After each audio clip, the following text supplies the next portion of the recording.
마가복음 15장 33절에서 41절 말씀입니다. 신약성경 84면, 신약 84면, 마가복음 15장 33절에서 41절 말씀 합독하십니다. 제6시가 되매 온 땅에 어둠이 임하여 제9시까지 계속하더니 제9시에 예수께서 크게 소리 지르시되 엘리 엘리 라마 사박다니 하시니 이를 번역하면 나의 하나님 나의 하나님 어찌하여 나를 버리셨나이까 하는 뜻이라. 곁에 섰던 자 중에 어떤 이들이 듣고 이르되 보라 엘리야를 부른다 하고 한 사람이 달려가서 해면에 신 포도주를 적시어 갈대에 꿰어 마시게 하고 이르되 가만두라 엘리야가 와서 그를 내려주나 보자 하더라.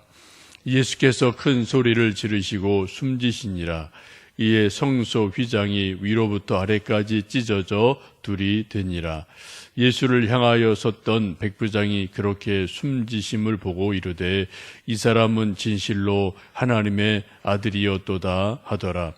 멀리서 바라보는 여자들도 있었는데 그 중에 막달라 마리아와 또 작은 야고보와 요새의 어머니 마리아와 또 살로메가 있었으니 이들은 예수께서 갈릴리에 계실 때에 따르며 섬기던 자들이요 또 이 외에 예수와 함께 예루살렘에 온 여자들도 많이 있었더라. 아멘. 오늘은 성금요일입니다. 예수님 십자가 달려 돌아가신 날이 오늘이죠. 마가복음 14장, 15장 말씀은 성금요일에 일어난 일들에 대해서 기록하고 있습니다. 예수님 십자가에 달려 고통당하시고 죽으시고 그 과정에서 7가지 말씀을 하시는데 소위 가상칠언, 십자가 위에서의 7 말씀이라고 말을 하지요. 33절 말씀 보시면 제6시가 되매 온 땅에 어둠이 임하여 제9시까지 계속하더니라고 그 특정한 시간을 말씀하고 있습니다. 신약 성경에서 말씀하는 시간은 지금 오늘날 우리의 시간으로 따지면 플러스 6을 더 해야 되죠. 그래서 6시 하면 이제 12시 정오부터 오후 3시까지 예수님 십자가 달려 고통을 당하시고 그때 온 땅에 어둠이 계속 깜깜하게 해도 빛을 잃고 어둠 가운데 있었다라고 성경은 말씀합니다. 예수님께서 3시간 정도 십자가에 달려 고통 당하시는 모습을 우리는 상상을 초월하는 그러한 고통의 시간이고 또 아픔의 시간이죠. 어제 밤에 로마 군병에 잡히셔서 밤새도록 또 제사장 집에 본디오 빌라도에게 끌려와서 왔다 갔다 하고 조롱당하고 채찍맞고 침뱉음을 당하시고 모욕을 당하시고 이런 것을 계속 밤새도록 고통을 당하시고 모욕을 당하시고 또 마침내 본디오 빌라도의 십자가 처형이 이제 판결이 나고 그리고 십자가를 지고 골고다 언덕을 올라가시고 그리고 못 박혀서 이제 고통을 당하시고 죽임 당하십니다. 이때 예수님께서 십자가상에서 남기신 7가지 말씀, 가상칠언이 이러한 말씀이죠. 순서로 보면 이렇습니다. 아버지 저들을 사하여 주옵소서. 저들이 하는 것을 알지 못함이니이다. 두 번째는 한 강도에게 말씀하시면서 내가 진실로 내게 이르노니 오늘 내가 나와 함께 낙원에 있으리라. 세 번째 세례 요한 제자 요한에게 이제 어머님을 부탁하면서 여자여 보소서 아들이니다. 보라 내 어머니라라고 마지막 어머님을 부탁합니다. 네 번째가 오늘 함께 읽었던 말씀인데 엘리 엘리 라마 사박다니 그 뜻은 나의 하나님 나의 하나님 어찌하여 나를 버리셨나이까 라고 절규하십니다. 다섯 번째 내가 목마르다 라고 말씀하시고 여섯 번째 다 이루었다 말씀하시고 일곱 번째 아버지여 내 영혼을 아버지 손에 부탁하나이다 라고 말씀하시고 숨 거두시게 됩니다. 오늘 네 번째 말씀, 엘리 엘리 라마 사박다니라는 말씀은 네 번째 하신 말씀이고요. 그 뜻은 성경에 있는 것처럼 나의 하나님 어찌하여 나를 버리셨나이까 라는 뜻이다라고 말씀을 하죠. 언뜻 들으면 예수님께서 십자가에서 고통당하시고 돌아가시면서 하나님께 원망하고 하나님께 섭섭합니다라고 말하는 것처럼 들릴 수가 있어요. 그러나 이 예수님의 절규 속에는 하나님에 대한 원망, 불평 이런 것이 아니라 하나님 앞에서 우리 인간들을 바라보시며 탄식하시는 깊은 영적 의미가 복합적으로 있습니다. 먼저는 제사장과 빌라도 총독들, 예수님을 십자가에 못 박은 사악한 인간들에 대한 그들의 무지, 그들이 예수님을 알았다면 그렇게 하지 않겠죠. 그들이 예수님을 알지 못하는 것에 대한 무지에 대한 아픔, 이런 것을 이 말씀 속에서 토로하고 계시죠. 또 십자가상에는 창세기의 말씀이 이루어지는 놀라운 역사도 있습니다. 창세기 3장 보시면 아담이 범죄했을 때 예수님 아담과 이브에게 정죄하시면서 여인의 후손을 말씀하시죠. 뱀이 여인의 후손의 뒤꿈치를 상하게 할 것이요 여인의 후손은 뱀의 머리를 상하게 할 것이다 라는 말씀을 창세기에부터 하시는데 바로 이 일이 이때 일어나죠. 사단이 예수님을 십자가에 못 박도록 본디오 빌라도 제사장들을 총동질해서 그런 일이 결국은 일어납니다만 예수님께서 부활하심으로 사탄의 죽음의 권세를 완전히 멸하시는 그러한 일이 바로 십자가상에서 이루어지게 됩니다. 또 하나는 성부 하나님께서 우리 모든 인간들의 죄를 하나님의 어린 양 예수님에게 다 전가시키고 그리고 그 십자가에 달려 돌아가시게 하는 하나님의 그 아픔, 죄에 대한 진노 이런 것들을 우리는 모르지만 예수님 그것을 다 몸으로 하나님의 어린 양으로 아시면서 거기서 절규하신 그 고통 중에 절규하시는 것이 엘리 라마 사박다니라는 절규를 하시고 탄식을 하시게 됩니다. 예수님께서 십자가에서 엘리 라마 사박다니라고 외치실 때 이 말의 뜻을 알아들은 사람은 아무도 없었어요. 그리고 우리가 성경 말씀 보시면은 그 곁에 있던 사람들이 그렇게 말하죠. 35절, 36절 말씀 읽습니다. 곁에 섰던 자 중에 어떤 이들이 듣고 이르되 보라 엘리야를 부른다 하고 한 사람이 달려가서 해면에 신 포도주를 적시어 갈대에 꿰어 마시게 하고 이르되 가만두라 엘리야가 와서 그를 내려주나 보자 하더라. 그럼 예수님은 엘리 라마 사박다니라고 십자가상에서 달려 하나님의 어린 양으로 절규하고 탄식하시는데 그때 이 말을 들은 십자가 아래에 있던 많은 사람들은 그 예수님의 말씀을 듣고 알아들은 사람이 없죠. 어떤 사람이 말하기를 엘리야 부르는가 보다. 구약이 엘리야 선지자 있죠. 엘리야가 와서 구해준 한번 좀 우리 지켜보자, 구경하자라고 지금 사람들은 전혀 엉뚱한 소리를 하고 있는 모습을 보게 됩니다. 여러분, 이 예수님의 절규를, 예수님의 말씀을 알아들은 사람은 성경 말씀을 쭉 읽어보면은 단 한 사람, 백부장만 나중에 예수님 돌아가신 후에 이 말의 뜻을 알아듣는 사람이 일어납니다.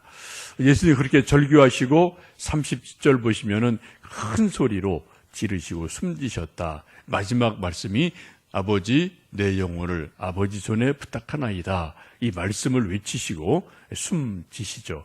그때 성소에서 이 지성소와 성소를 가로막는 휘장이 갈라지는 일이 일어나고 그리고 또 다른 복음서 보시면은 한 사람이 창으로 예수님의 허리를 찌르고 피와 물이 쏟아지는 일이 있습니다. 이 창으로 찌른 사람과 이 백부장을 같은 사람으로 보는 견해가 많습니다. 이 백부장이 그 모든 모습을 지켜보고 그렇게 고백을 하죠. 우리 39절 읽습니다. 예수를 향하여 섰던 백부장이 그렇게 숨지심을 보고 이르되 이 사람은 진실로 하나님의 아들이었도다 하더라. 지금 예수님께서 오랜 시간 십자가의 고통을 당하시고 3시간 십자가 위에서 매달려 계시고 또 마지막 숨지시기 전에 7가지 말씀을 남겨주시고 이 세상을 향한, 인간을 향한 마지막 유언 같은 그런 말씀들이죠. 근데 그런 말씀을 알아들은 사람이 아무도 없었어요. 다 엉뚱한 그러한 이해를 하고 오해를 하게 됩니다. 오직 한 사람, 백부장만이 이런 모습을 보고 예수님 부르짖는 말씀을 듣고 그 후에 고백하기를 이는 진실로 하나님의 아들이었도다라고 예수님을 올바르게 알아챕니다. 이해를 합니다. 그리고 신앙 고백을 합니다. 이 사람은 진실로 하나님의 아들이었도다라는 십자가에 대한 이해와 예수님에 대한 고백을 하게 됩니다. 여러분 참 놀랍지 않습니까? 예수님 십자가에 달려 돌아가시는데 그 주변에 수많은 사람이 있었는데 그 예수님의 십자가의 죽으심, 예수님이 누구신지, 예수님이 왜 저렇게 고통당하시며 돌아가시는지를 알아챈 사람, 무엇을 안 사람은 딱 한 사람, 백부장밖에 없었다. 그리고 그가 나중에 고백하기를 이 사람은 진실로 하나님의 아들이셨다라고 신앙 고백을 하게 됩니다. 여러분 이 시간 지금도 이 세상에 약 70억이라는 어마어마한 사람들이 이 지구상에 살고 있죠. 또 수많은 사람들이 하여튼 어릴 때 교회를 뭐 친구 따라오든 또 어른 돼서 뭐 또 친구 전도 따라오든 부모님 때문에 뭐 교회를 오든 또 누구 사람 만나러 오든 일 때문에 오든 지금도 수많은 사람들이 교회를 오고 가고 뭐 그런 일들이 지금도 우리나라에서 중국에서 미국에서 교회 있는 곳에 다 그런 일들이 있죠. 교회마다 십자가가 다 걸려 있고 또 뭐 건물 있는 교회는 다 십자가 또 높이 십자가가 또 서 있기도 합니다. 며칠 전에 뭐 여러분 뉴스 보셔서 아시겠지만 노트르담 성당이 불이 나서 십자가에 높이 서 있던 십자가가 불이 나서 이렇게 뚝 불 쪽으로 떨어지는 것 여러분 뉴스에서 보셨을 거예요. 뭐 다 불타버리고 그 위에 있던 이제 뭐 청동으로 만든 닭이죠. 예수 베드로를 상징하는 그 닭은 이제 뭐 다행히 이제 좀 있었던 게 상하지 않고 조금 뭐 좀 상하고 있었던 것 같은데 어쨌든 뭐 성당이든 교회든 지금 모든 곳에는 십자가가 있어요. 또 어떤 사람들은 뭐 십자가 뭐 목걸이도 하고 귀걸이도 하고 뭐 이렇게 뭐 장식하는 사람들도 젊은 사람들은 많이 있죠. 여러분 지금도 수많은 사람이 교회를 오고 가고 십자가를 바라보고 또 교회에 오고 하면서도 정말 십자가의 의미를 십자가 달리신 예수님을 이 백부장처럼 이는 진실로 하나님의 아들이었도다라고 깨닫고 믿고 그 진실한 마음으로 그렇게 신앙 고백하는 사람이 과연 몇이나 될까요? 그것은 우리의 고민이고 우리가 또 깊이 생각해 보아야 될 문제입니다. 우리가 교회에 올 때마다 이 백부장의 고백처럼 이 사람은 진실로 하나님의 아들이었도다 라는 그러한 놀라운 영적인 깨달음, 또 그러한 이해, 또 그러한 믿음, 또 그러한 입술의 고백, 마음의 고백 이런 것들이 우리 속에 있어서 교회에 올 때마다 하나님께 영광 돌리는 귀한 은혜가 있기를 축복합니다. 이 고백은 일찍이 베드로가 마태복음 16장에서 했던 고백과 동일한 고백이죠.